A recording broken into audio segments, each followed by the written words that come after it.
So I am delighted to be going back to Tao Te Ching. I absolutely love Tao Te Ching. So let's not talk about Confucianism versus Tao Te Ching. I just want to focus on Tao Te Ching. Okay, Tao Te Ching. Yeah. Now the question is twofold. One is at the deepest level. Look at Tao. Don't look at the details of it. Look at Tao as a whole.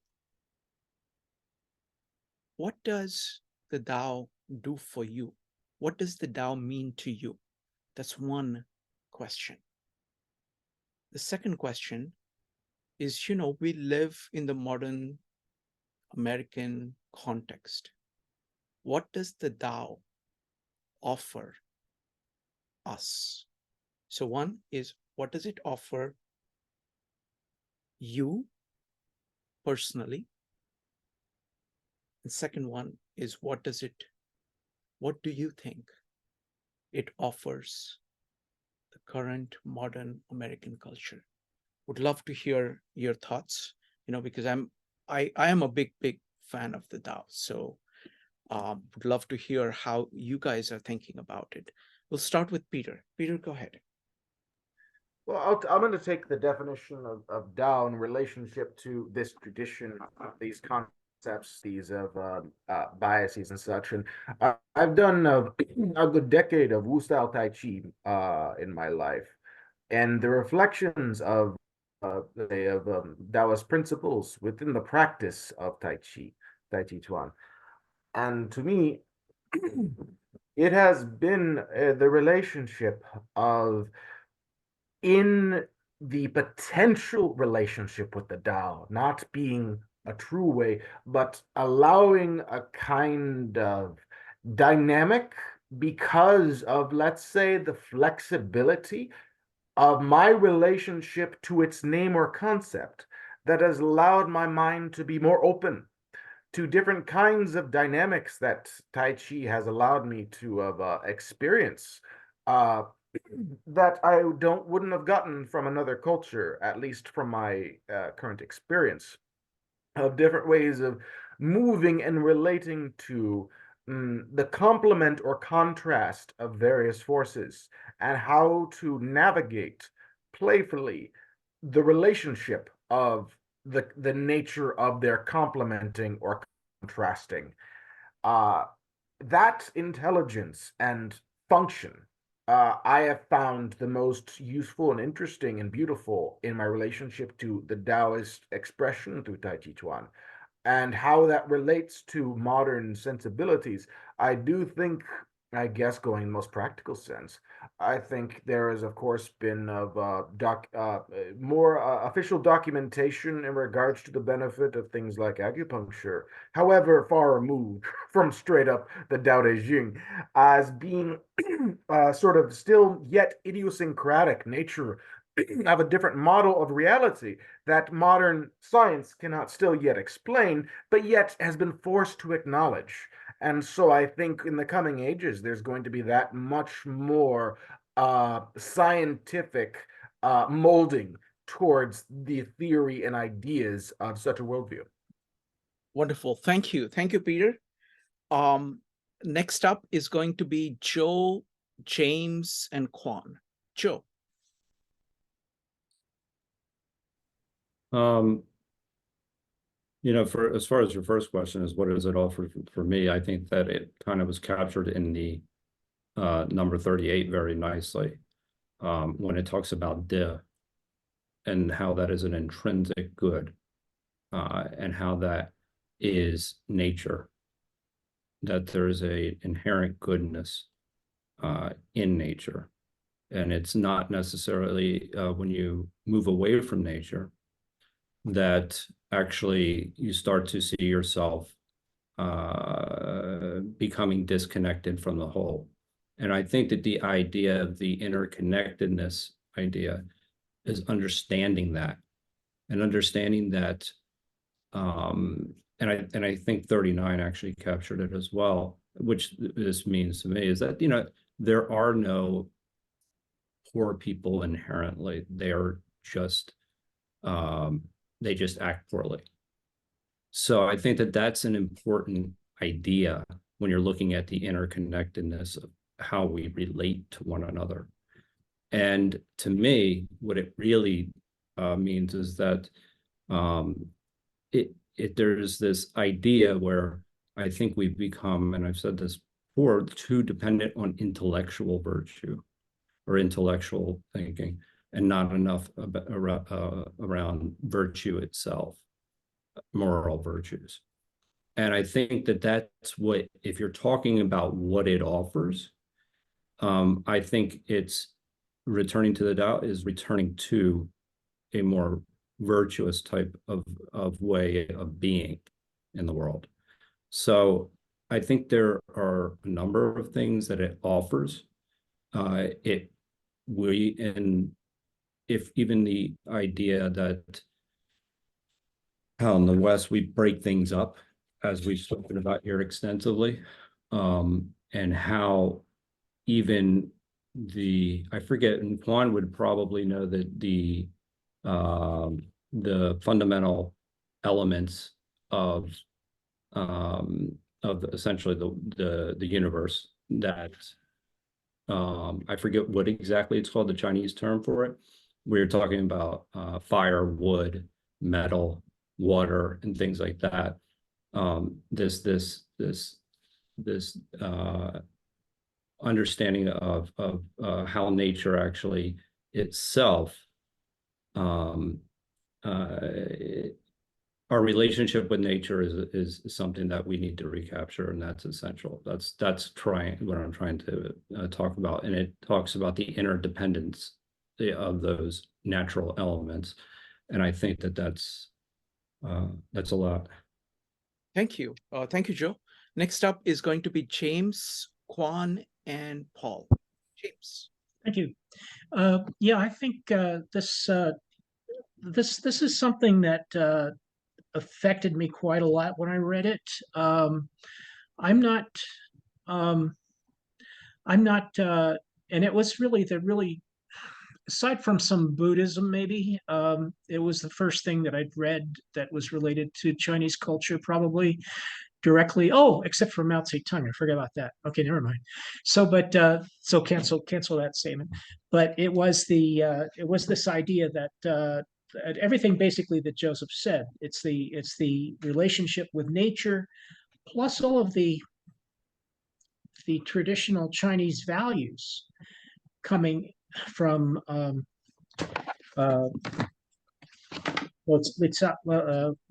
Tzu. I think and I don't think there's any relationship with, I'm not a Chinese scholar, but I think there's very much relationship with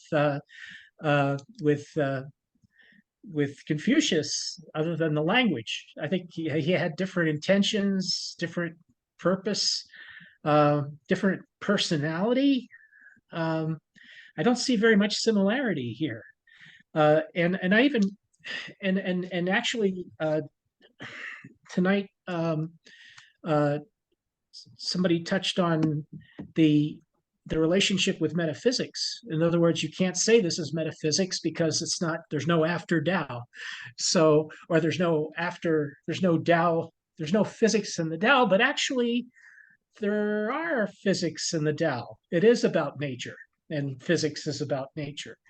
So if you sort of drop some of your pre-assumptions, right, that science doesn't include nature, or science is not natural, or so that if you can sort of like get behind Lao Tzu being a great scientist of his time, somebody who cared about the Chinese view of things like the elements and water and nature. Water, you see water flowing, you paying attention to the effect of heaven, you're paying attention to the power of the earth, the difference between plants. You might even know something about evolution. It's like there's this kind of like great awareness of things, and it's without the trappings that come along with Buddhism.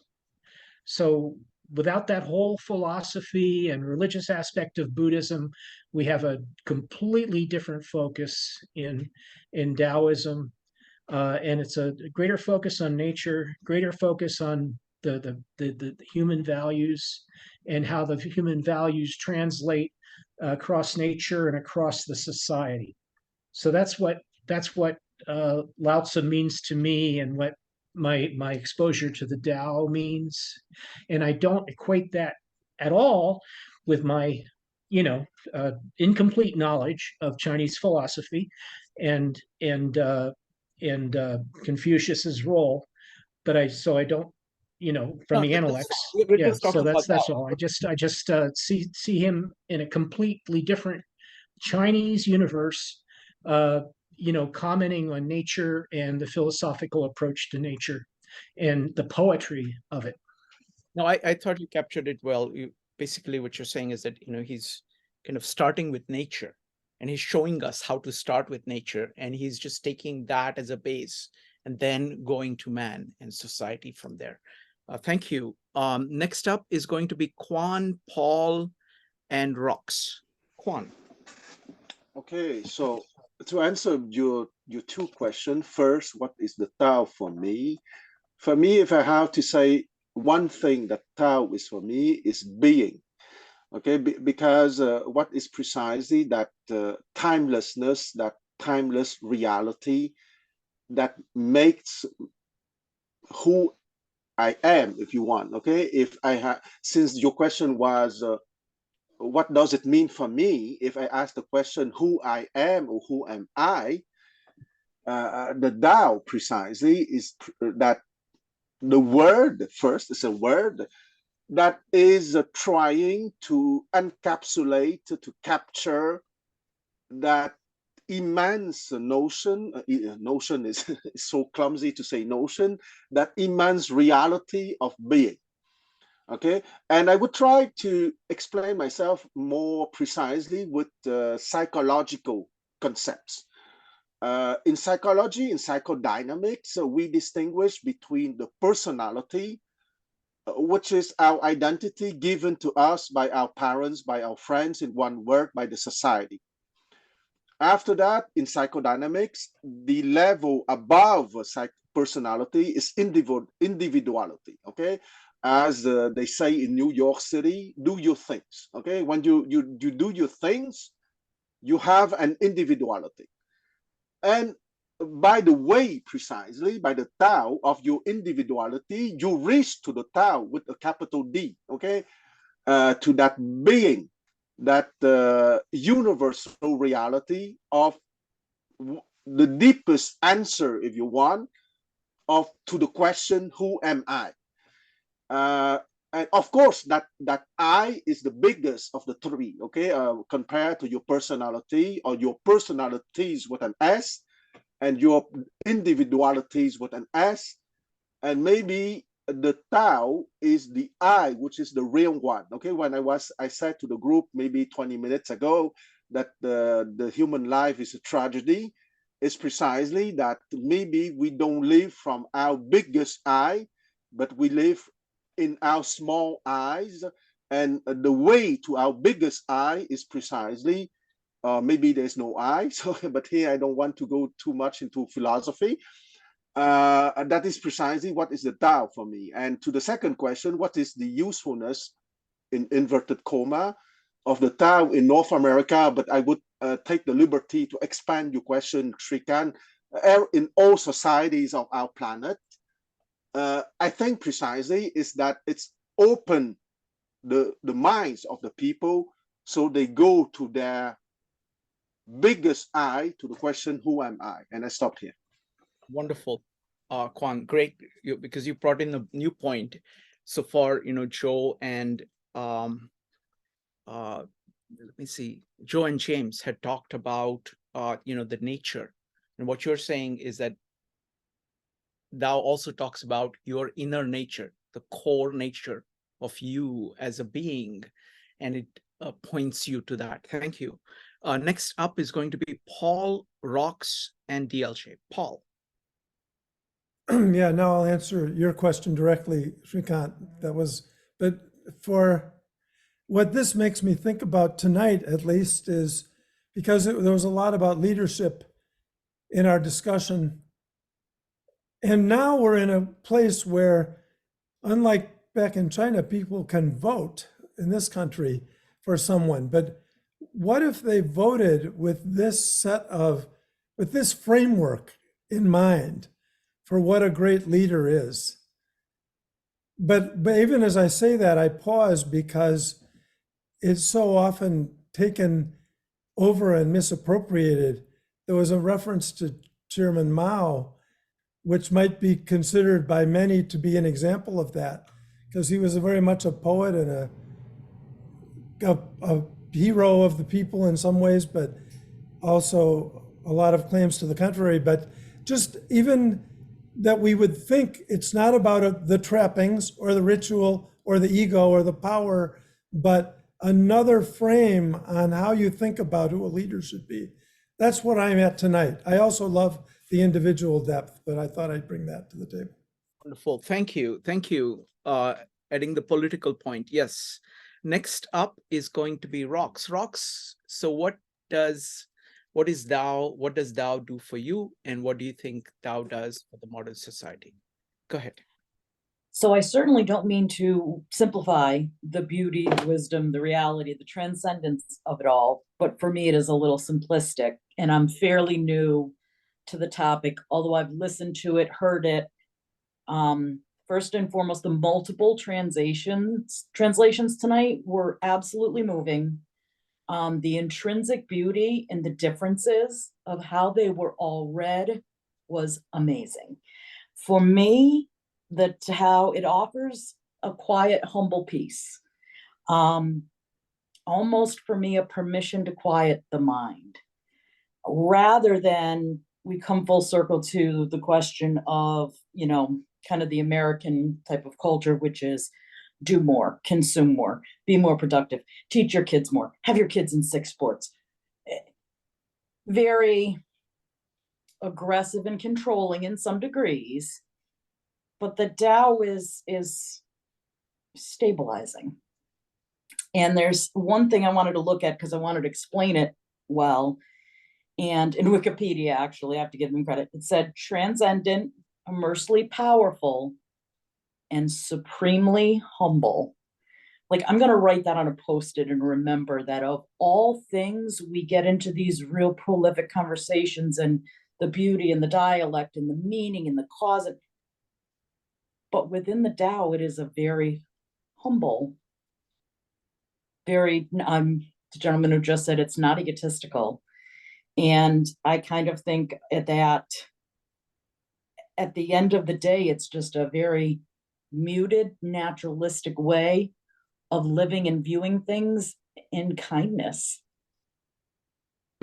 Beautifully put. Thank you, Rox. Thank you. I think you got to the heart of it because it's very simple. It is like I like the phrase. I like the Ursula Le Guin translation very much. I just love it. And in one place, and I'm sure this is there in many translations too, kind of returning to the roots. It's kind of going to the bottom of the valley. It's like water running, and it's the source of everything. And you're just returning there, and and it's very stabilizing. It is very calming. It is just simply saying yes to reality of yourself and of nature, and just being there as a starting point. And it looks very humble. It looks very simple. It is not making too much song and dance about things. It is very quiet, and it is immensely powerful, because that is the source of all the strength. So beautifully put. Thank you. Next Thank up, you. DLJ, followed by David, and then we will go for seconds. DLJ. Thank you. Yeah. Actually, in hindsight, I think I might be repeating what James said, but I'm going to do it shorter. In a word, ethology. So the study of ethics. And And more than that, given how ancient it is, we can extrapolate forward and look at the evolution of ethics. So that's why, that's why I attend the biblical ones as well. It's how we got to where we got to and where we came from. It's fascinating to me. Thank you. Wonderful. Thank you. Thank you. Next up is going to be David. David, go ahead. Right. I'm glad we have a moment to reflect on this and just how it's striking me without making an analytic, description of what we've read. Just having done it is doing what people say. It sort of has an effect on your soul, and realignment, like your eyes are getting into focus. So it's sort of like doing an exercise, and it's so consistent that it helps. It's like doing movements because it suggests and keeps fixed certain themes, and it really is true to those themes, that there's something about honesty and truth and oneness, and that means you have to get above the human view. It's above the human framework. So this questions, without enumerating, well, sort of hints at them. And people have actually mentioned particular values that are very limited that we hold up, material values and things like that. But this does it in a very general way, looking at these fixed claims of values, the social schemes that are at odds with nature, because nature here is as paramount as anything. It has its truth. And so it's not about our survival, but existence and even coexistence in the world. So this unswerving sort of respect for the world doing its thing and our being in the world and being true in the same way the world is true, that it really tells your mind to open up, blank out, and get back into that flow. So I think the way it presents itself, maybe it's speaking to this, but it's also accomplishing it by putting you through these steps, these asanas of mind, Thanks. Wonderfully put. Thank you. Thank you. My favorite thing is I like the Ursula Le Guin translation, and my favorite thing is to actually listen to it on YouTube and just let it flow, because it's not about analyzing the meanings of things. It is about the net effect that these things produce in you. And it's at one level, it is very, very, it is actually not at one level. It is actually very, very simple. It's simply saying yes to nature, saying it is what it is, and saying that to yourself and the core of yourself. And you're kind of making peace with nature, and you're making peace with yourself. As a result, you're making peace with others. And then I like the point you're making, which in the Western parlance, we would call it a scripture. If the very words of it are supposed to convey something, even apart from your analyzing the text, just the words are holy. Is that the way this is viewed, as a holy text? that's go ahead, Kwan. You know what? Let's go ahead and go ahead, Kwan. David, I'm sorry, I was absent-minded. Can you repeat what you said? Yeah, go ahead. My question was, in the Western parlance, a set of words that are read, even the words themselves convey something, and they have their own spirit, like the reading of Quran itself, without being understood, is a holy act. So are these words, well, I was describing my experience listening to this discussion, going through it, as sort of in itself just having a certain healing power of its own.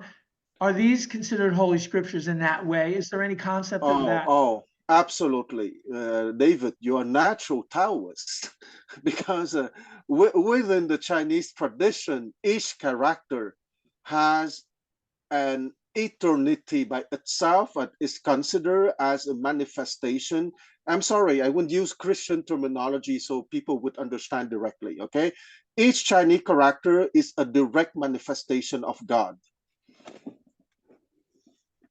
Wonderful. And actually, what I'm going to, I want to build on this one, if it is okay. So let's go with Nick, and then I'm going to ask a question, because I want to connect this up, because actually what David is saying, what what Kwan is saying, the thing to compare the Tao to, and something, that we are more people here are more familiar with, are the scriptures, because they have the same kind of impact on you as Tao does. So I would like to raise that, but first let's go to Nick. Nick, what does Tao do for you, and what do you think Tao does for modern society? I'm not sure, but I was going to make a follow-up comment on what James and DOJ. Likely what you just said, the connections between the Taoism and Buddhism, especially, and maybe with other religions. So James, I find it interesting your comment on that. So I just offer my personal take on that. So if you look at the way that the Buddhism got introduced into China and then captured a fair amount of the society, and that was through a process of what the Chinese intelligentsia called using Taoism to interpret Buddhism. So somehow the educated elite, especially the Confucian elites, which were the mainstream of Chinese society when the Buddhism got into China, they kind of captured the essence of the Buddhism through the lenses of the Taoism. And a lot of the discussions, the interpretation were on the philosophical level, metaphysical, what is the one, what it does, what is the Tao, how does this nothingness of Buddhism relate to the, whatever implied by the Taoist masters. So all that kind of came together, and the Buddhism, and of course with the religious aspect of that, got integrated into a lot of the Chinese culture.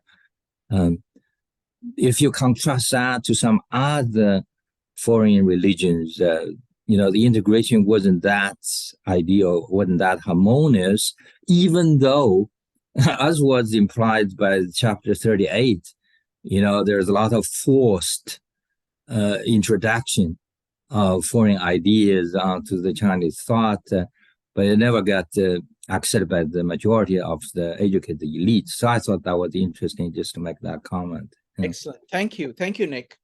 Okay, so now what I want to do is what we tried to do was first we asked Tao and you, and then Tao and modern culture, right? Now, I want to take something which is more similar to the Tao, which we are familiar with here, and that is the scriptures.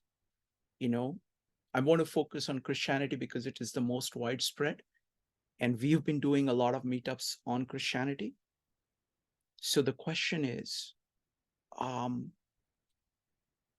does Tao map to Christianity?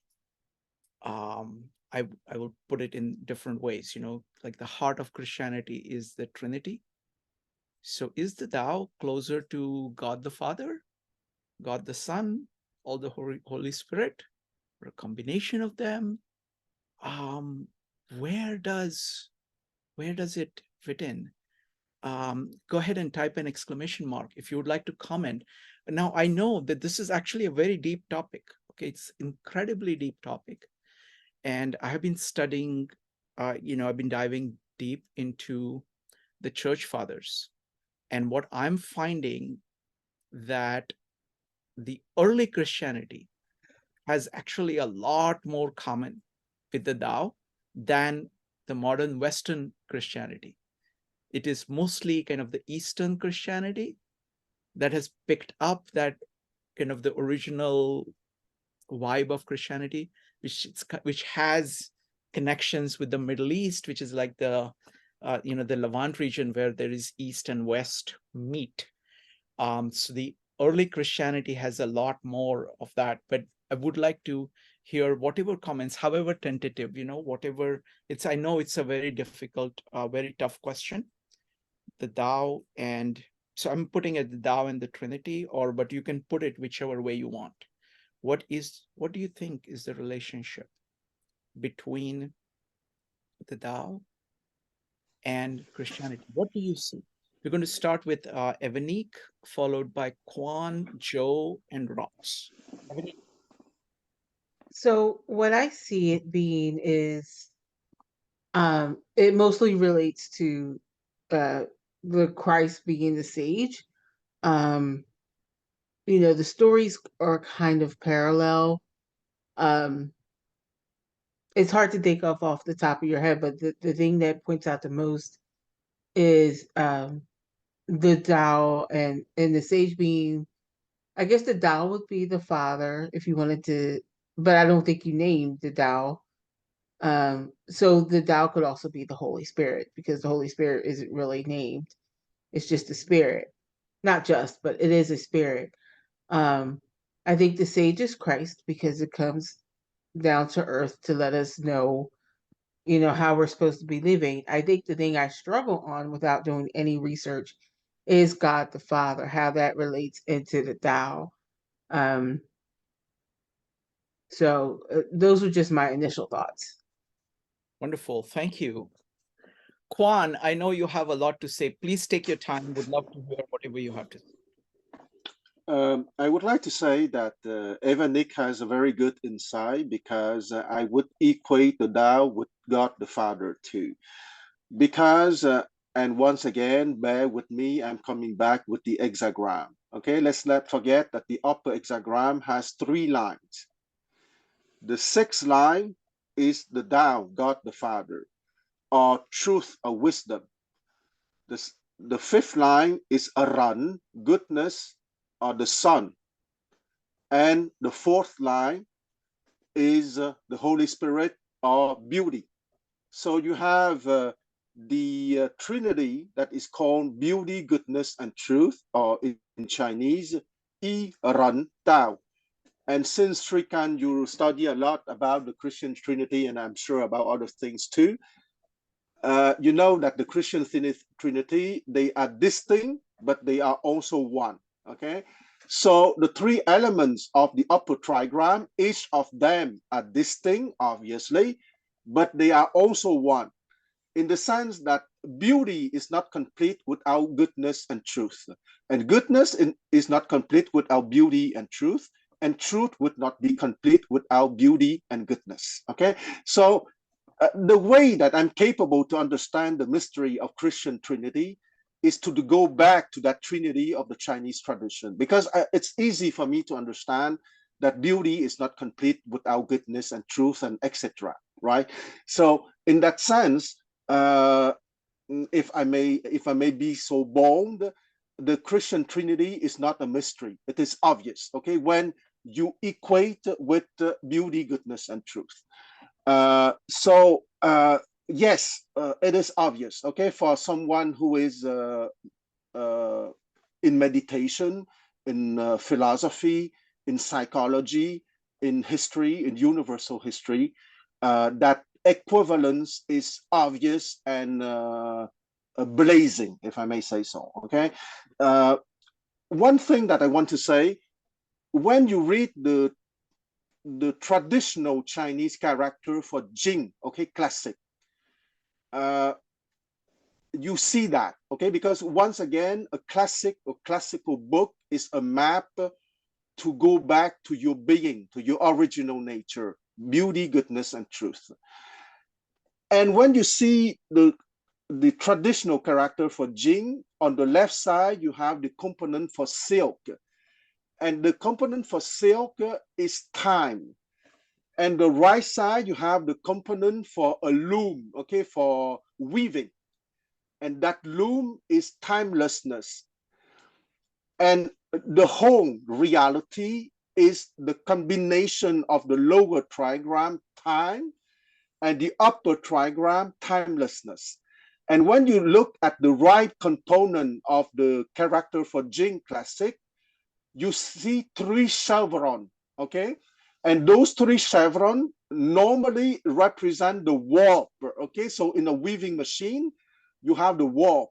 but the warp is a framework, a wooden framework that is stabilizing the woof or the weft, okay, horizontally. So the warp is a vertical, and that verticality symbolizes the timelessness. And the warp is also not mobile, it's immobile. And that immobility symbolizes that it is outside of time, okay, precisely timelessness. And on the left side, I said that it's the silk that is the weft or the woof that would go horizontally, guided by the warp. Okay, so it's time, because time is becoming. Becoming is you are born, you grow, you decline, and you die, right? So it is not immobile, it is mobile. So the character, when I said that for the Chinese, each Chinese character is a direct manifestation of God. That's what I mean, okay?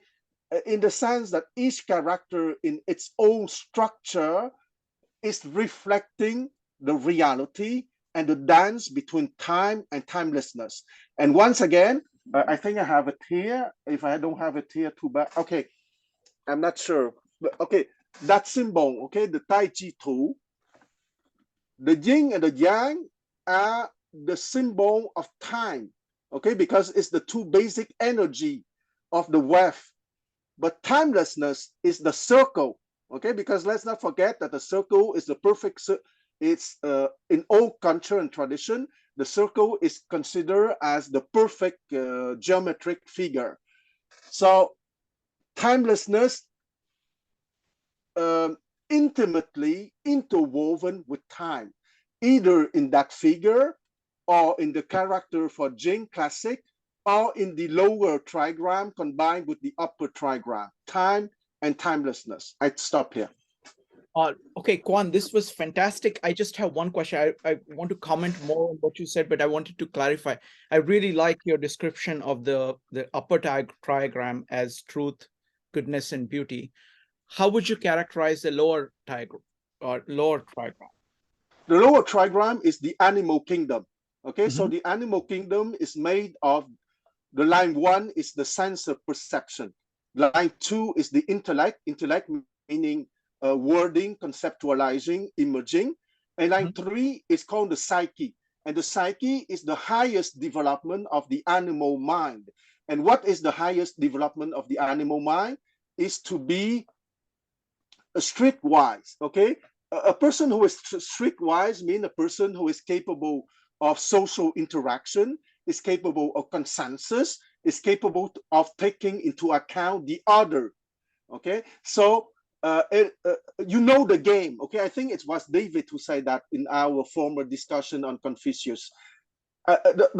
Because you know that most intellectual, they are nerds, okay? They know the words, the book, the concept, but sometimes they are quite socially clumsy. So the third line is the people who know the game.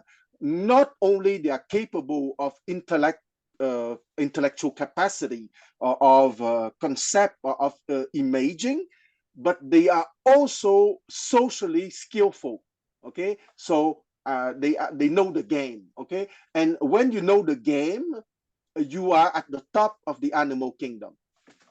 Got it. Okay. Now, let me go ahead and comment on this. So firstly, I love this very much. So what I want to do is I want to take the trigrams that you described, and I want to map it to how the church fathers think of Trinity. So first point that you made, which is crucial, that it is 3, but it is 1. It is 1 and it is 3. It is this flow that is going on between the 3. I always think of it like this, you know, it's like it's 3 things, but they're going like this, you know, they're kind of going from, you know, there is a flow from here to here to here to here. It's an infinite flow going on. And so it is 1 in the sense that it's a single flow, that is, they're pouring themselves out from one to the other. You know, the Father is pouring himself out into the Son, he's giving everything to the Son. Son is giving everything to the Father, Son is, and the Spirit is doing the same thing. So there is like this continuous love between the 3 of them, which is what God is, which is this going from one to the other. And that's the same concept as the wholeness.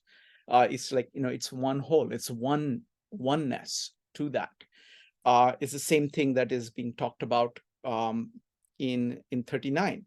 Now, the other very interesting thing about this patristic psychology is they have three things. And they also regard human being as a trinity of body, mind, and spirit, or heart. So there is the heart, which is the highest of where it is basically, by heart is considered like the, let's start with the body. So you have the body, and then you have the mind, which is able to understand. And then when having these deep insights, which are going to do the right thing, basically is the highest one. So that actually reflects the Trinity of God. So there is a Trinity of God, there is Trinity of man. And if that's the lower trigram and the higher upper trigram, I've never really thought about it in terms of the trigrams, but that is just wonderful. And it maps directly into what you're saying. And absolutely, it's like the truth, goodness, beauty is maps directly into, Father, Son, and the Holy Spirit. And then down the lower trigram is the other way around. The spirit of man is like the Holy Spirit. That's where it's supposed to be. And then you have the intellect, which is the word, which is about the wisdom, which is about the goodness. And then you have, the existence itself. When you look at, when Moses asks God, who he is. And this is, again, you have to go back to Hebrew in order to do the translation. That's why I like what Jason and Amon do, because there is really no alternative to just going and communing with the actual text. So a friend of mine who is an expert in this, he says, what does God say to Moses? He says, I am the is. Okay, I am the is. So what does it mean to I am the is? Is means I'm the being. I'm being itself. I'm existence itself. I'm not an existent. I'm existence itself. I'm not real. I'm reality itself. And that's exactly the idea. I think that's the best capturing of God the Father. And in that sense, I think, to me, thou seems to capture, and just like the Trinity, it's like you're looking at the Son, and in the Son you see the Father, and in the Son you see the Spirit, because it's one. It's, he's one. So you can kind of separate them as different persons, and they are different persons, but they are interacting so deeply with one another, and they are just like a family. They're such a big part of each other that you get, it's very easy to be confused, but it's okay to be confused because there is that oneness. They are very happy because they are anyway passing the credit back and forth to each other. So they, it's like the fact that the Spirit is in the Son is, Spirit is very happy with that. And so anyway, so there is that oneness, which actually comes through the Tao very strongly, because it's like the being and the way and the beauty. It has the Tao seems to have the truth, goodness, and beauty in itself somehow. So it is the idea of God, but it's not kind of separated out. It is separated out using these the trigrams, but in Tao Te Ching itself, it's all together. And that's not a bad thing. That's actually a good thing, because again, for what this is saying, it's the wholeness that makes it what it is. Thank you, Quan. This is great. May I interrupt and add something? Please add as much as you want. Because you're right, the hexagram, it can be divided in two by the lower trigram and the upper trigram. But as you said, the hexagram can also be divided in three. Okay, 1 and 2 is the earth, 3 and 4 is man, and 5 and 6 is heaven. So it's exactly the same, earth, man, and heaven. And there is a vessel for drinking tea in the Chinese tradition that is called Kaiwan. The saucer is earth, the cup is man, and the cover is heaven. Oh, wow, wow. It's beautiful. And the thing is that, you know, this actually speaks to how we can process this, because this is not just, see, this is not really just intellectual pursuit. You know, this is not just an intellectual pursuit. So this is not just engaging of your mind. It is like, you know, all of these people, these patristic fathers say, if your heart is not carried with it, and if your actions are not reflecting it, those ideas are nothing. So they always look at it as one thing.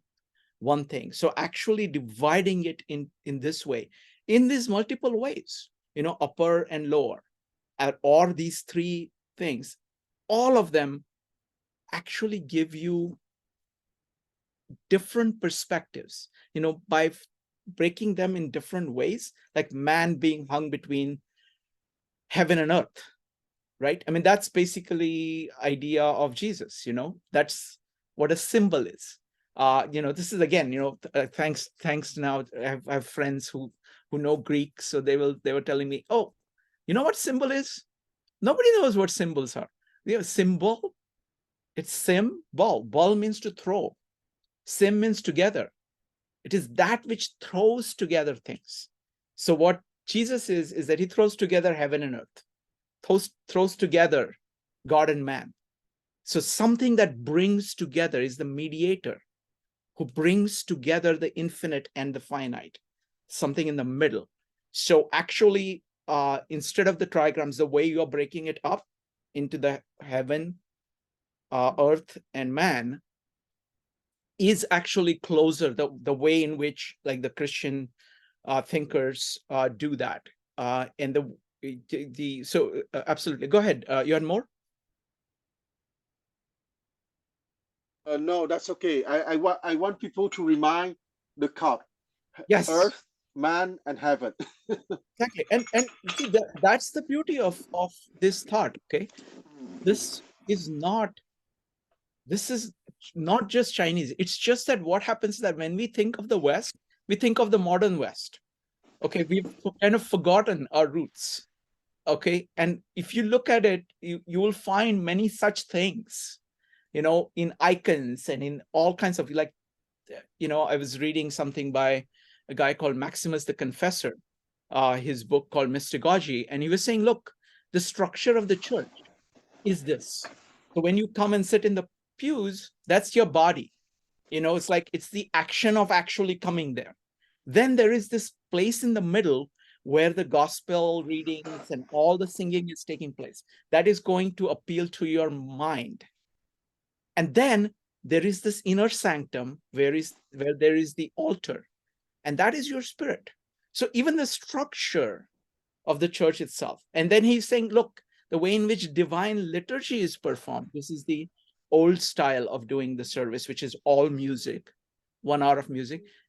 It actually prepares you in these 3 stages to get to the spirit. You know, it first starts with, you know, preparing your body, kind of getting you started. Then it engages your mind fully with the gospel.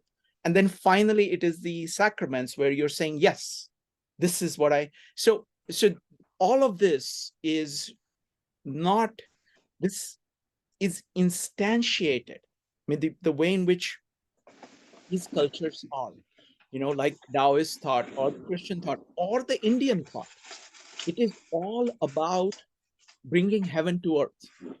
Okay, it is taking the highest of conceptions and making them real. And that way of that integration of the mind, heart, and body, I mean, that is something that, you know, us moderns find it very difficult to get at. I mean, it is so beautiful, but we are used to chopping things up along just one dimension. You know, we are monists. Okay, now we're just dealing with ideas. Don't give me this spirit stuff, or don't give this practical stuff. I'm just trying to do this intellectually. why are you interrupting me? Okay, so we're monists. We try to process things one by one, but it can't be done. So these guys go in this way. All right, but Kwan, thank you so much, because this connects the Chinese thought with the early Christian thought that I'd never seen. So really appreciate that. I'm very grateful. Thank you. Next up is Rox. And Joe, I'm glad you. come back. Okay, go ahead, Rox. I'm glad you stopped me. I'm drawing all kinds of trinities over here. So I a lot of crossover. So with Christianity and how does the Tao bridge, if you would, I thought of with the Trinity as the person, the sage, and the master would be almost that kind of bridge of crossover. And then as my mind started racing, which is probably the opposite of the Tao, I said that wrong. I think of when you look at the trinities of birth, death, and life, you have harmony, completeness, and new life. Within the Hinduism, you have the preserver, the creator, and the destroyer. So you all of these have to me, a distinct crossover to the three parts that ultimately, if you broaden the lens, the universe is so expansive that you almost have to come down and think of the human mind's capacity to maybe only focus on three things at a time. Because if we looked at all of these different trinities, it'd be mind-boggling. But for the Tao with Christianity, I thought person, sage, and master, but I couldn't personally define as far as who would be the spirit or the son or the father. Right. I mean, okay, that's excellent. So I want to, respond to two things. Great observations. Okay, and there is no such thing as drawing too many trinities. You can. I drew about 6. Yeah. No, because it's not just it's infinitely divisible too. So you can look at one part of it and you can go again 3 times, and you can keep doing that. So it is scalable. It's like fractal. Okay, it's like a basic pattern which you can keep using again and again and again. So you achieve things not by adding the 4th thing, but by actually superimposing things. But to give you a couple of examples here, one, in terms of you're talking about person, sage thing, the way in which, for example, the church fathers look at the Trinity in social context is you can look at the cross, in John, I love Gospel of John. So in Gospel of John, you have Christ, and you have got 2 people down there. You've got Mary, 2 key people, Mary and John, whom he speaks to. And what does he say? He says to Mary, behold your son, pointing to John. And to John, he says, behold your mother. Okay, that is the church. It is basically, the son. In this case, the son is transferred to John. So it's the mind, or the person who is doing the speaking. And then there is Mary, who is the heart, who is doing the listening. Okay, and in human beings, those things can cross. When I'm speaking, I'm the mind. And when I'm listening, I'm the heart. I want to take in what you're saying in my heart to see what it is. Okay, I have to be open to what is being said, and that is being, that is being the heart. When you're speaking, you're doing your best to put in your words what is there in your heart, that you're being a mind. So you have the mind and at the bottom of the cross, and what is there? It's God at the top. So that's the Father. So it's a Trinity, and the way it is said is that this is the idea of the church, that two or three people gathered in my name. So what the church does is that it's basically a set of principles which make possible a win-win interaction between all human beings, the deepest possible scalable interaction between human beings. That is the original idea of the church, and which is a complete Trinity. So it is Trinity at the, so it's individual, society, and the ideal, which is God. So that is the Trinity in kind of social terms. And absolutely, the Indians have the three, where you have Vishnu, who keeps things going, and then there is Shiva, who is like the transformer, who is like the resurrector. You know, he causes death and resurrection at the same time. And then you have the beginnings of things in Brahma. So you have these three things going on, and all of them are mappable to each other. So it's actually, these are various ways of trying to get at something which is very deep about existence itself and about our human nature. And that's why these things are there in such different contexts, because these cultures are very different from each other. They're like Indians are using sound a lot.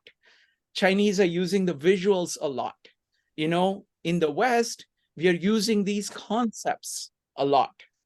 You know, so, but all of them are trying to do the same thing. But this is all at a particular time, okay? This is like in the axial age, like 500 BC to 500 AD. That's where most of this stuff is going on. So anyway, thank you, Rox. Thank you. That was great. Yeah, well, welcome.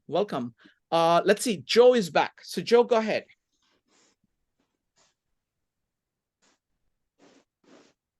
Yeah, I mean, I think that there's a lot of parallels that we can draw between the Trinity and Taoism. But I think first and foremost is that they are just most theologians have said, and it's incomprehensible, but the Tao, the eternal Tao, and the Trinity, so that they're mystical. So that is one thing that they absolutely have in common.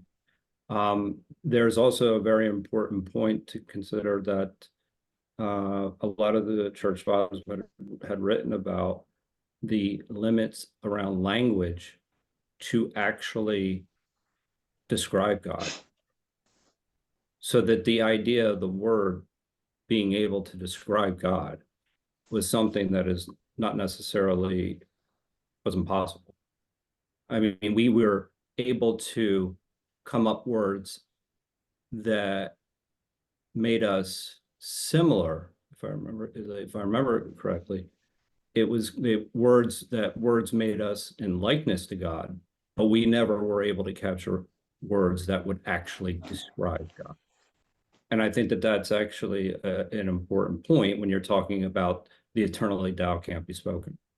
Let me address that. I mean, so the people who are most explicit about this, who deal with this the best, are people from the Eastern tradition, people like Maximus. So what they're saying is twofold thing, because it's very easy to make mistakes in all possible ways with this. Right. Because we are saying that at a language doesn't capture the essence of God. Okay. Finish your point, then I'll make the point. Okay, I know. I mean, and so I think that that's where, it becomes something where it's very similar in nature. But the other two parts is we're talking about the eternal, the enduring, and being outside of time. No. Let me address this point about, because it's such an important point. We can't just go past it. Well, all right. Okay. Let me address it, and then you can come back and talk about the second point. So it's a very, very deep point, okay? And it's very easy. It says, in the beginning was the Word, and Word was with God. So words, the power of words is there throughout the biblical corpus. It's absolutely crucial. All of these people are talking incessantly about God, okay? So there is tremendous. So what gives? What is the thing? God the Father is I am who is, okay? So he's being itself. So it means everything. It means everything. Okay. It's infinite. It's like the sky. Okay. But word is the way. In Christianity, word is the way towards it. So you have to relentlessly use words in order to go towards it. And by following that way, you get closer and closer to the infinite. You rise up. It's like climbing a mountain. You can't say, oh, sky is high, so I'm just going to lie down on the ground. No, you rise up with words. You try your best to capture as best as you can in every medium you can. Words, icons, visuals, music. You try to capture God. You're singing to God. And that, going towards that, is what virtue is what goodness is. It requires that you be willing to give up something, which is whatever you have achieved, in order to keep going higher, which is called metanoia. So which is to go beyond what you're doing. So there is infinity, and you have to be willing to climb towards that all the time using words. That's what the Church Fathers are saying. Go ahead, Joe.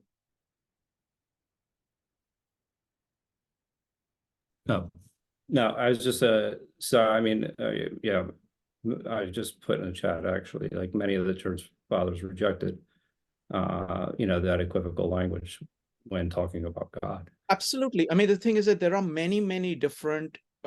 Christianity is as large as philosophy. There is every kind of philosophy within it.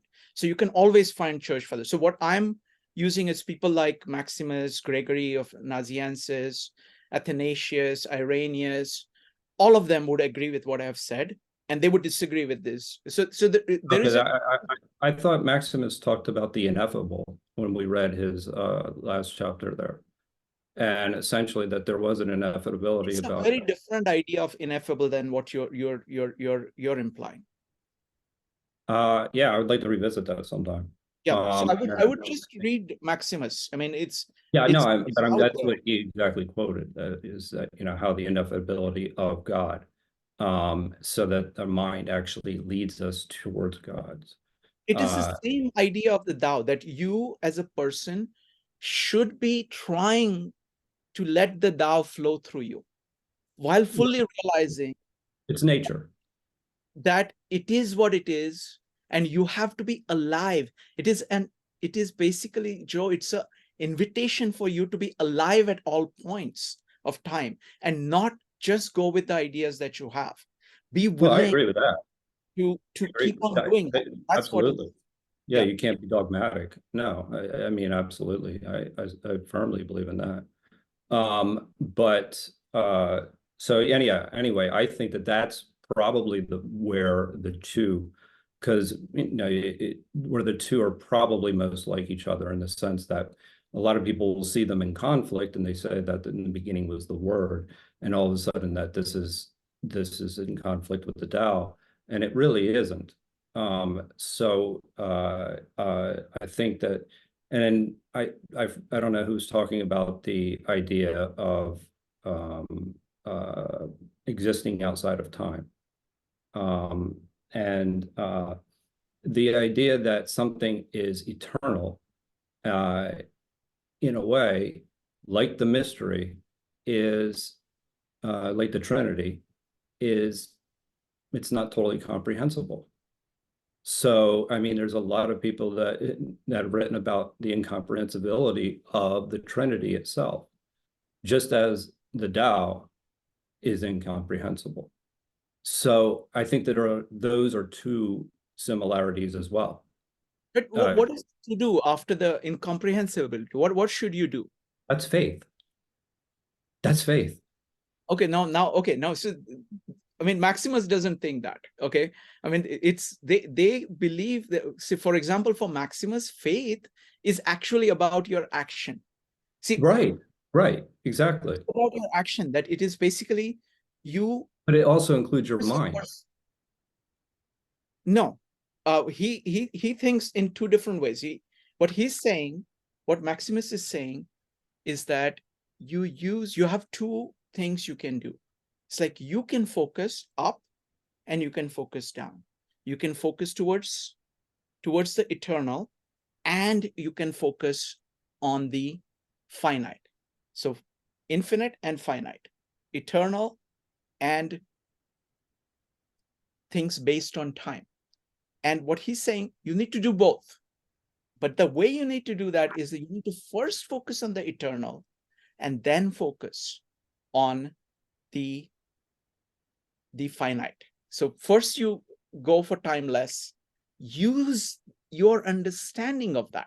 So what he's saying again and again is he's saying, start with wisdom. So wisdom is wisdom of these principles. Go up, and then that will give you prudence. Go up, you will have pursue knowledge, and that will give you virtue. Do contemplation, that will direct your action. That's true. You get enduring knowledge, and you will have faith in your actions. Right. You get towards truth, and that will give you goodness. So he's thinking of this loop, and you keep doing this loop again and again. And that is the loop that you have. Let's go to Nick. I just really quickly then. Yeah. So there, if I'm understanding this correctly, if that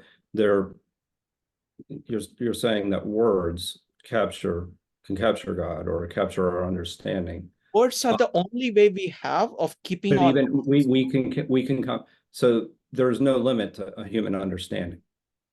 There is no limit to. I mean, we can keep understanding more and more and more, and there will still be more to understand. Right. It doesn't change the fact that we. That's right. I agree with that. And so, what would be the highest concept within that? They wouldn't use. I mean, not highest concept. What are you talking about? Because highest concept means that there is nothing higher than that. No, there is, because concepts are words. So you will keep on coming up with a concept. But this is like something where, like St. Anselm, the whole idea of God.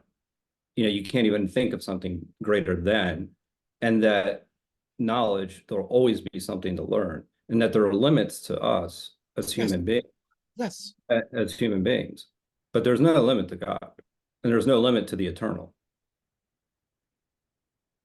I mean, the way in which Maximus and these church fathers put it is that human beings have two kinds of faculties. So we are animals, and we have passions, which are fixed. It is like this, flat. They are innocent. They are absolutely essential for us to live. Like, we feel hungry and we eat. We are afraid and we run away as animals. And he says that is perfectly normal. But in addition to that, we have a divine faculty in the image of God. This is what, all these church fathers hold, that we have the infinite ability of focusing on the infinite. All the products of that are going to be limited, but you will have the power to do more. But you will keep on doing that. So there is no limit to how much you can do, but there will be always more to do. So that's how, let's go to Nick. Nick, go ahead. Yeah, thanks. This exchange is interesting, but I have a similar point to follow up before if we have the time coming to another one. But Sri Khan, when you said something maybe 20 minutes ago, it captured my attention. Something like Western thinking is largely propositional, and Chinese thinking is graphical, visual, and Indian thinking has a lot to do with sound. The first two I can sort of understand. But could you elaborate a bit? How does the Indian using sound to Okay, engage in see, metaphysical thinking? I'm glad you zoomed in on that. It's a very profound point. I don't know, it's kind of late, so I don't know how much I can expound on it. I'll very simply say, like, for example, the way in which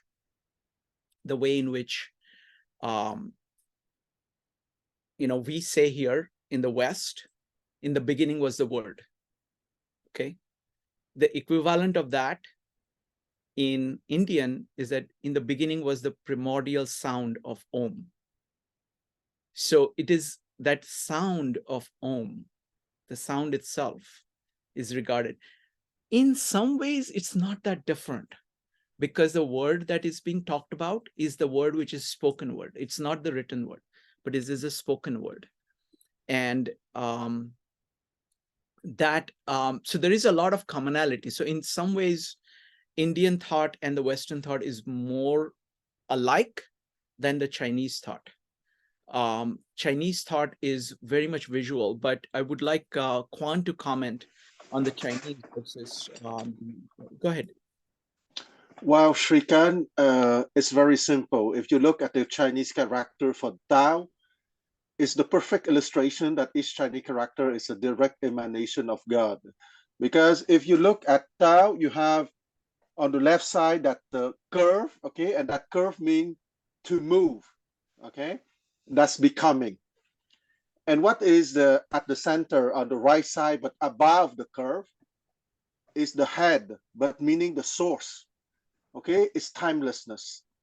So that the union of time and timelessness is God, is the whole reality, okay? So it illustrates perfectly your point that for the Chinese, the image of the character is the whole, is an universe. And as another image would be that, okay, time and timelessness. The circle is timelessness, the yin and the yang is time. So the Chinese character for Tao also is time and timelessness, which is the whole reality of God. Yes, no, beautifully put. Excellent. And to Nick, to answer your question. So, for example, the way in which Quan is saying Chinese will show you God is that character of Tao. Okay, they will just point you. Here is the Tao. Okay, this is God, and you can look at it, and you will immediately visually grasp it. The way in which we will grasp in the West, it's saying in the beginning was the Word, and the Word was with God, and the Word was God. See, it's a sentence. It's a sentence that you need to go through sequentially to get the full meaning of it. It has very rich meaning, but you have to go through it like that. The way in which it is captured in India, you would simply say Om, and you're saying that you're capturing the in that itself, in that action itself, you're capturing God. All right, Joe, go ahead.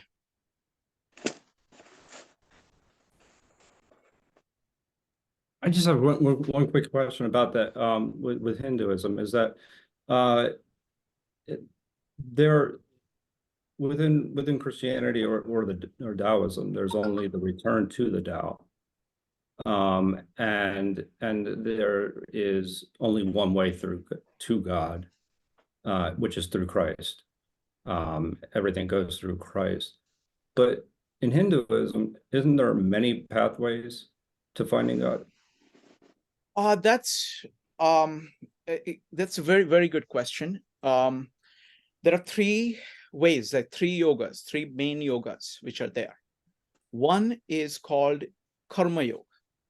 Okay, Karma Yoga is basically based on use of your body to do the right thing. So it is the body existential yoga. Remember the thing that I discussed with Quan. So you have the lower triagram where you have the body, mind, and the heart.